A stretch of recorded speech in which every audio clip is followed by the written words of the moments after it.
PM Modi आज वाराणसी के दौरे पर जाएंगे। मॉरिशस के प्रधानमंत्री नवीन राम गुलाब भी रहेंगे मौजूद। दौरे से पहले काशी में भव्य जश्न की तैयारी। पूर्वांचल और बिहार के लोकप्रिय गीत बिरहा से होगा स्वागत। ये भोजपुरी गीत मॉरिशस की माटी गीत है।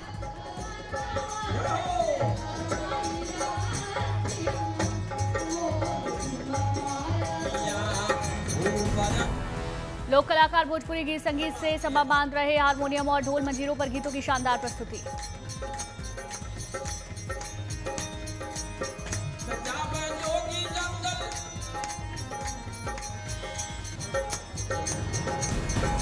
बारह साल की मन्नत सिंह ने बनाई प्रधानमंत्री की भव्य तस्वीर। पीएम मोदी को मानती है अपना आइडल। तस्वीर पर चाहती है पीएम का ऑटोग्राफ। काशी दौरे से पहले भारत मॉरिशस के बीच द्विपक्षीय वार्ता। मॉरिशस के पीएम से मिलेंगे प्रधानमंत्री मोदी। आर्थिक और पर्यटन जैसे क्षेत्रों पर होगी चर्चा। रेलवे सेक्टर से भारत के लिए शानदार खबर। न्यूजीलैंड में दिखेगी मेक इन इंडिया की झलक। न्यूजीलैंड के लिए बैटरी इलेक्ट्रिक ट्रेन बनाएगा भारत। कोयंबटूर में हो रहा बैटरी इलेक्ट्रिक ट्रेन का निर्माण। अगले 3 वर्षों में न्यूजीलैंड के 16 बैटरी ट्रेन भेजेगा भारत।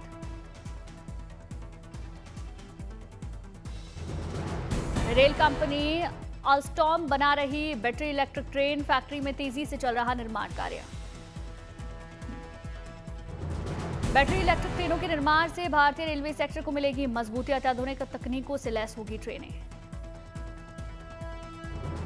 अल्स्टॉम कंपनी वंदे भारत ट्रेनों के लिए भी बना चुकी है sleeper coach. Delhi metro, Chennai metro, Lucknow metro में अल्स्टॉम की अहम भूमिका।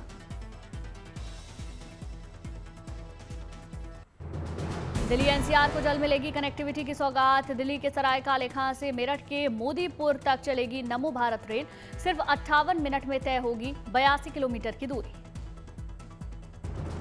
कुल 82 किलोमीटर लंबे नमो भारत दिल्ली मेरठ रेल कॉरिडोर के 55 किलोमीटर के हिस्से पर पहले से ही चल रही नमो भारत रेल अभी न्यू अशोकनगर से मेरठ साउथ तक है सेवा। नमो भारत रेल कॉरिडोर का बाकी 27 किलोमीटर का रेल नेटवर्क बनकर तैयार। पिछले महीने ही पूरा हुआ था ट्रायल। प्रधानमंत्री अपने जन्मदिन पर 17 सितंबर को कर सकते हैं उद्घाटन। सेमी हाई स्पीड नमो भारत रेल कॉरिडोर पर अभी 15 मिनट के अंतराल में मिलती है ट्रेन। पूरा नेटवर्क शुरू होने पर हर 10 मिनट में मिलेगी ट्रेन। किसानों को सही उर्वरक उपलब्ध कराने और मिलावटी खाद से बचाने का प्रयास। गाजियाबाद में खाद जांच के लिए विशेष प्रयोगशाला की स्थापना।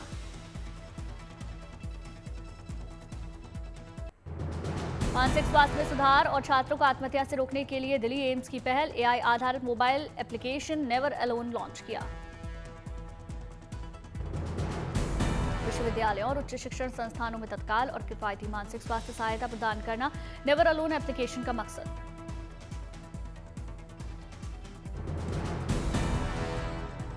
एप्लीकेशन के जरिए बेहद मामूली शुल्क पर मदद के लिए 24 घंटे 7 दिन उपलब्ध होंगे मनोवैज्ञानिक और मनोचिकित्सक। देश के युवाओं में मानसिक स्वास्थ्य की समस्या से निपटने की दिशा में महत्वपूर्ण पहल। ऐप पर सिर्फ एक मैसेज भेजने पर मदद मिलेगी। दिल्ली एम्स की मनोचिकित्सा विभाग के प्रोफेसर बोले, कोई भी छात्र अलग थलग महसूस ना करे, यही इस मुहिम का मकसद। हिमाचल के धर्मशाला में तिब्बती श्रद्धालुओं ने की प्रार्थना। तिब्बती धर्मगुरु दलाई लामा की लंबी उम्र की कामना। धर्मशाला में भव्य उत्सव का आयोजन। तिब्बती कलाकारों ने धार्मिक और सांस्कृतिक और रंगारंग कार्यक्रम से समा बांधा।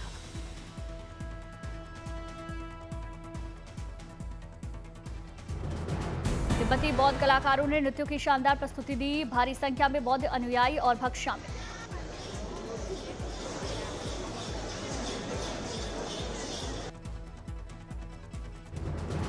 धार्मिक उत्सव में दलाई लामा समेत कई बौद्ध गुरु भी शामिल हुए। दलाई लामा के दर्शन के लिए भक्तों की लंबी कतार लगी। बौद्ध नगरी मैक्लोडगंज स्थित चुगलाखंग बौद्ध मठ में धार्मिक अनुष्ठान। तिब्बती धर्मगुरु दलाई लामा ने अपने भक्तों को आशीर्वाद दिया।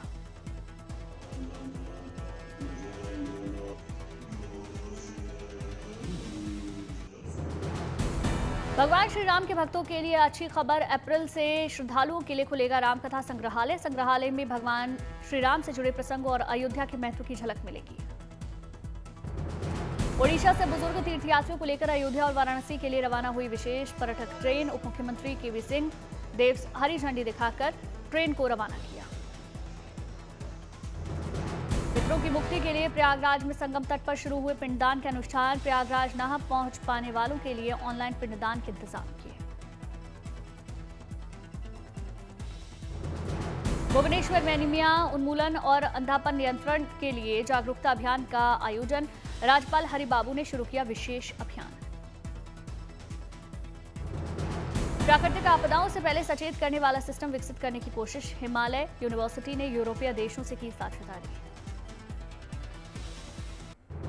भुवनेश्वर में मंत्री सूर्यवंशी सूरज विश्व आत्महत्या रोकथाम दिवस के कार्यक्रम में शामिल हुए। केंद्रीय मंत्री ने जीवन जिंदाबाद का संदेश दिया। युवाओं ने लोगों को जागरूक करने के लिए नृत्य और नाटक की शानदार प्रस्तुति दी। साथ ही लोगों को जिंदगियों की समस्याओं का समाधान करने और उनका सामना करने की प्रेरणा दी। श्रीनगर में 3 दिवसीय अंतर्राष्ट्रीय कॉन्फ्रेंस का आयोजन हुआ। हंगुल समेत दूसरे लुप्तप्राय वन्यजीवों के संरक्षण को लेकर चर्चा।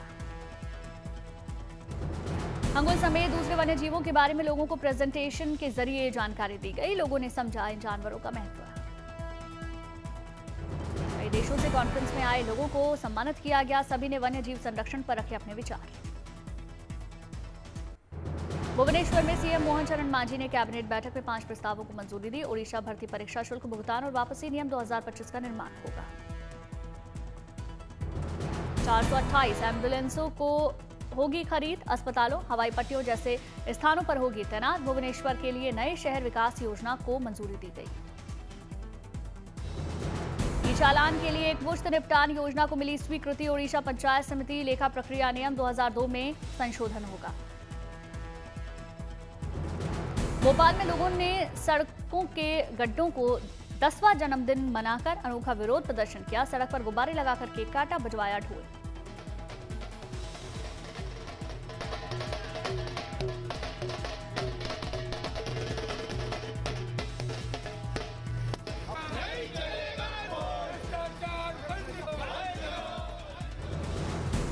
बुरहानपुर में खुदाई के दौरान लोगों को एक सुरंग मिली। दावा किया गया कि यह सुरंग 400 साल पुरानी। सुरंग के दोनों साइड से पानी आने जाने का रास्ता साफ दिखाई दे रहा।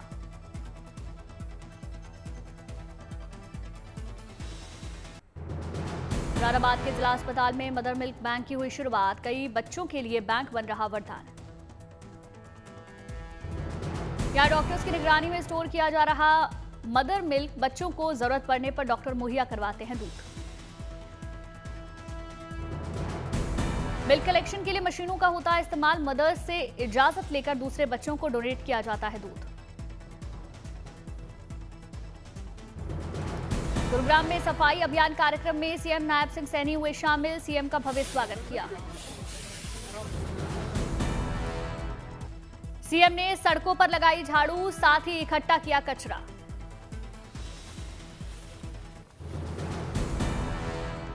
पुंछ में भारतीय सेना ने लगाया मेडिकल कैंप। बड़ी संख्या में लोगों को मिला डॉक्टर्स का परामर्श और दवाएं। दिव्यांगजनों को कैंप में बांटी गई व्हील चेयर। सेना के अधिकारियों ने लोगों से गर्मजोशी से मुलाकात की। नागपुर में माही गुरुजी की इटली से आए 3 महिला भक्त शिव्या, जुलिया और राधा भगवान की भक्ति में डूबी तीनों श्रद्धालुओं ने भजन गाए। बीच पर सैंड आर्टिस्ट सुदर्शन पटनायक ने सैंड आर्ट बनाकर नेपाल में शांति व्यवस्था बहाल होने की कामना की। रेत की आकृति पर लिखा पीस फॉर नेपाल। तमिलनाडु के रामनाथपुरम में इमैनुअल सेकरन की मनाई गई पुण्यतिथि। बड़ी संख्या में लोगों ने फूलमाला चढ़ाकर श्रद्धांजलि दी। डेनमार्क में नमस्ते डेनमार्क कार्यक्रम का आयोजन। कार्यक्रम में दिखा भारतीय संस्कृति के रंग।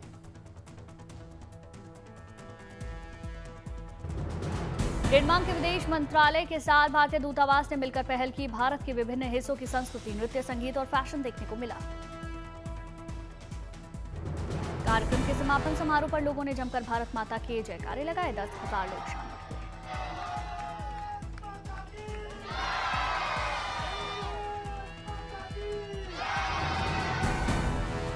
हुए। मिस्र में एक्सरसाइज ब्राइट स्टार 2025 का आयोजन। गीजा पिरामिडों पर भारतीय सेना के जांबाजों ने दिखाया अपना दमखम। कई देशों की सेना हिस्सा ले रही। एक्सरसाइज ब्राइट स्टार 2025 में भारत और साइप्रस के पैराट्रूपर्स ने ऐतिहासिक गीजा पिरामिडों के ऊपर झंडों के साथ फ्री फॉल जंप का प्रदर्शन किया। गोरखनाथ मंदिर में श्रीमद् भागवत कथा ज्ञान यज्ञ का आयोजन। आस्था और भक्ति से सराबोर कार्यक्रम में शामिल हुए सीएम योगी आदित्यनाथ। मध्य प्रदेश में निवेश के खुले द्वार। 14,600 करोड़ रुपए के इन्वेस्ट ऑफर से रोजगार और विकास को मिलेगी नई रफ्तार। गोवा में बनेगा कोटी तीर्थ कॉरिडोर। 10,000 वर्ग मीटर भूमि पर विकसित होगा भव्य सप्तकोटेश्वर मंदिर परिसर। पुर्तगाली शासन में ध्वस्त 1,000 मंदिरों का प्रतीकात्मक पुनरुत्थान होगा। त्रिपुरा के मुख्यमंत्री मानिक साहा ने राजधानी अगरतला में नए आपराधिक कानूनों पर राज्य स्तरीय प्रदर्शनी का उद्घाटन किया। गुजरात के गांधीनगर में मानसिक स्वास्थ्य पर जागरूकता कार्यक्रम का आयोजन। लोगों को बताए गए मानसिक स्वास्थ्य बेहतर करने के तरीके। अबू धाबी पहुंचे केंद्रीय मंत्री धर्मेंद्र प्रधान ने बीएपीएस हिंदू मंदिर का किया दौरा। पूजा अर्चना कर आशीर्वाद लिया। आईआईटी दिल्ली अबू धाबी परिसर में अटल इंक्यूबेशन सेंटर का धर्मेंद्र प्रधान ने उद्घाटन किया। विदेश में किसी भारतीय विश्वविद्यालय में आयोजित पहला एआईसी। अकोला में शिवापुर शेत शिवार में दिखा 10 फुट लंबा अजगर। ग्रामीणों की सूचना पर पहुंचे वन विभाग की टीम ने रेस्क्यू कर जंगल को छोड़ा। फेस्टिवल को ध्यान में रखते हुए चलाई जाएगी 9 जोड़ी स्पेशल ट्रेनें। जयनगर, बेंगलुरु, पुणे, अहमदाबाद, कोलकाता, अमृतसर की ट्रेनें पहुंचेंगी बिहार, झारखंड। गोवा में फॉर्मूला 4 रेसिंग का हुआ स्वागत। साउथ एशिया के पहले ओशन फ्रंट रेस ट्रैक के लिए एमओयू साइन। पर्यटन को बढ़ावा के साथ ही युवाओं को रोजगार के मौके। भारतीय अर्थव्यवस्था के मोर्चे पर शानदार news. Global rating agency Fitch के मुताबिक 6.9% से होगी भारत में जीडीपी की वृद्धि। पहले 6.5% अनुमान था। तेजस और सुखोई जैसे फाइटर जेट बनाने वाला हॉल अब इसरो के लिए बनाएगा rocket. ISRO IN space NSIL के साथ हुआ SSLV technology transfer agreement. Kathmandu विमानस्थल पर फंसे भारतीय नागरिकों को निकलने के लिए विशेष विमान भेजने की तैयारी में भारत सरकार। खोला गया Kathmandu airport. Air India Kathmandu और दिल्ली के बीच चला रही खास फ्लाइट। नेपाल में फंसे भारतीयों को सुरक्षित वापस लाने की तैयारी। बारिश के बीच राहत की खबर। 8 दिनों बाद आंशिक तौर पर खुला जम्मू श्रीनगर हाईवे। हल्के और यात्री वाहनों की आवाजाही शुरू।